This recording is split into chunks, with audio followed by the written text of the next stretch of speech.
Bom dia. Hoje, quinta-feira, nós vamos mudar de disciplina, vamos passar a estudar literatura. Então, vamos ver uma parte da literatura aí sobre.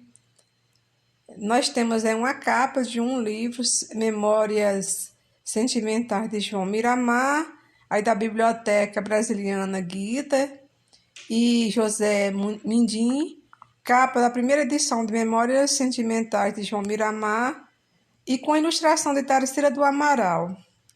Leia a seguir os 3 capítulos deste romance. Então, depois nós vamos ver esses capítulos, alguns capítulos desse romance, João Miramar. Então, o romance e o conto no início do século XX. Esse assunto está na página 194 do livro de vocês, então só basta pegar o livro e abrir e dar uma olhada. O romance e o conto no início do século XX. Os autores da primeira fase do modernismo, na maioria atuantes em São Paulo, mergulham na cultura brasileira para revelar como vive nosso povo e como pensam suas elites tradicionais. Nessa primeira fase do modernismo, vamos estudar a prosa de Mário de Andrade, de Oswald de Andrade e de Alcântara Machado. Nesta fase, a prosa procurou registrar a linguagem popular, utilizando marcas de oralidade, os neologismos explorados por Oswald de Andrade, a língua brasileira de Mário de Andrade e a fala coloquial, que mistura italiano e português, de Alcântara Machado. O romance e o conto inclui também uma importante dimensão poética, trazendo uma revolução na prosa literária do Brasil. Em todas as obras, há uma preocupação com as novas técnicas narrativas, a fim de registrar o momento e as condições da vida brasileira. Vamos ler a seguir algumas dessas obras representativas. Então, voltando aí o segundo parágrafo, quando diz nessa fase, aí nós vimos que Oswald de Andrade ele usou neologismo, que é novas falas novas. Neologismo é quando você cria novas palavras brasileiras, da língua portuguesa, no caso. Também a linguagem, aí no caso, aí, o sotaque brasileiro de Mário de Andrade, porque nós falamos a língua portuguesa, mas tem aí os dialetos brasileiros. E também a fala coloquial, e há uma mistura com italiano e português, que é de Alcântara Machado. A prosa revolucionária de Oswald de Andrade. Vejamos. Aí diz o seguinte: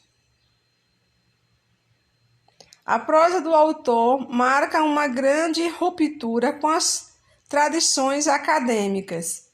Sua verdadeira revolução na prosa encontra-se nitidamente tratada em 2 romances: Memórias Sentimentais de João Miramar, publicado em 1924, 2 anos depois da Semana de Arte Moderna, e dedicado ao ensaísta Paulo Prado e à pintora Tarsila do Amaral, que fez a capa da primeira edição, e Serafim Ponte Grande, de 1933. Então, vocês viram aí 2 livros de Oswald de Andrade, um chamado Memórias Sentimentais de João Miramar e Serafim Ponte Grande.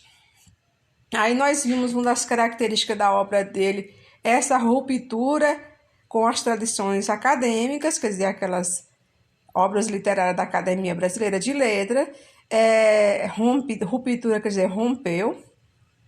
E vamos ver o que dizia as Memórias Sentimentais de João Miramar. Então, vamos ver aí um trechozinho. Romance composto de 163 capítulos, curtíssimos e numerados. É constituído por uma montagem de fragmentos que aparecem entrecortados, sem linearidade, resultando numa sintaxe cinematográfica. É uma forma narrativa inovadora. Prosa e poesia se misturam com claras influências das artes plásticas e do cinema naquele início do século XX. Se perseguimos o fio cronológico da narrativa, encontramos nos capítulos Relâmpago a personagem principal, o paulista João Miramar.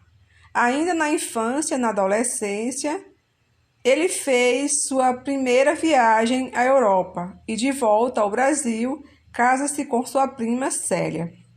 Ao mesmo tempo, mantém um romance com a atriz Roncambola, que provoca seu desquite.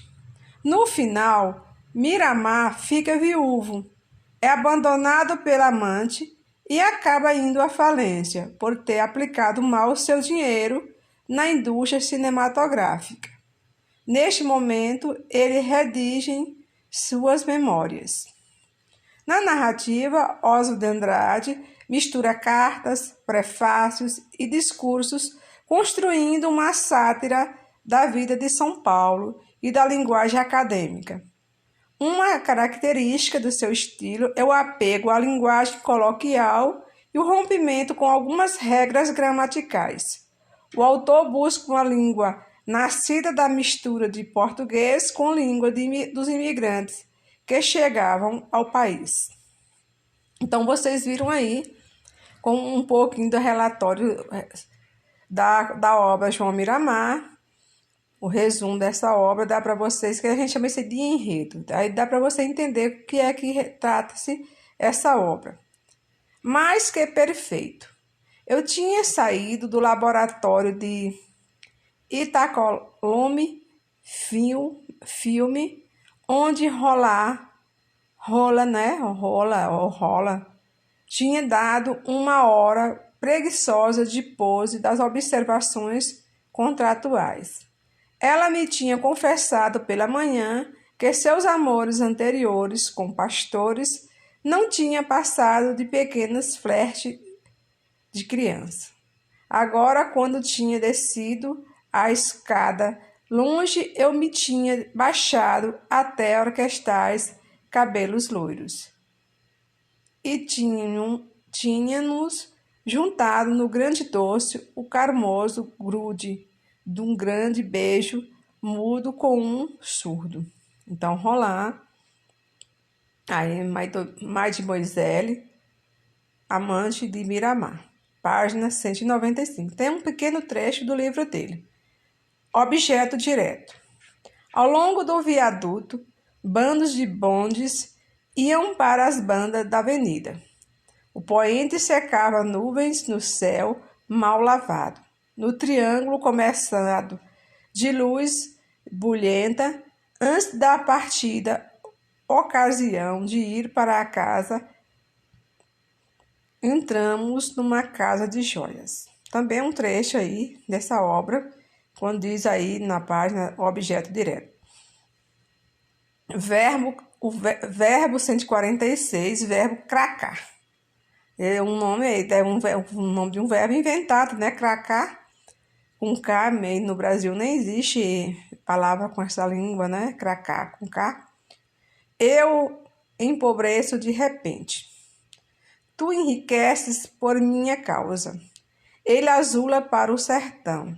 Nós entramos em concordata. Vós protestais por preferência. Eles escafedem a massa, se pirata. Sede trouxas abrindo para pessoal sarado, oxalá, que eu tivesse sabido que esse verbo era irregular. Então, vocês viram aí, ele diz que conjugando esse verbo, e aí abrir o pala, quer dizer, gíria, que significa escapar, azular é uma gíria que significa fugir, e cracar, neologismo, baseado no crack, falência, da Bolsa de Valores de Nova York, em 1929. Então, vocês viram aí esse poema dele. Aí tem uma atividade que vocês devem fazer, ela está no livro, não precisa, eu coloquei aqui, mas ela está no livro, que é a atividade sobre o romance e o conto no início do século XX, a página é 195, você vai fazer os números 1, 2 e 3. Nos títulos dos 3 capítulos selecionados do romance, o narrador recupera algumas noções gramaticais. Então, vamos ver que noções gramaticais são estas. Mais que perfeito, que é um tempo verbal que é mais que perfeito. Vocês já estudaram, ano passado eu já falei sobre isso para vocês, que aqueles verbos terminados em ara, fizeram, andaram. Composto e a categoria sintática de objeto direto e a conjugação do verbo em verbo cracar.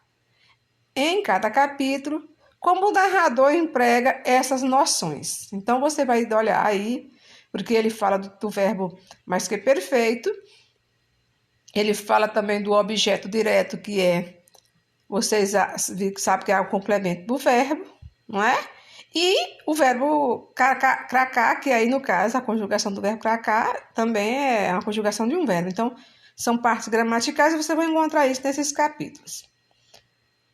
Número 2. Nos capítulos, o narrador não tinha o objetivo de tratar dessas noções gramaticais como as conhecemos, mas de parodiá-las.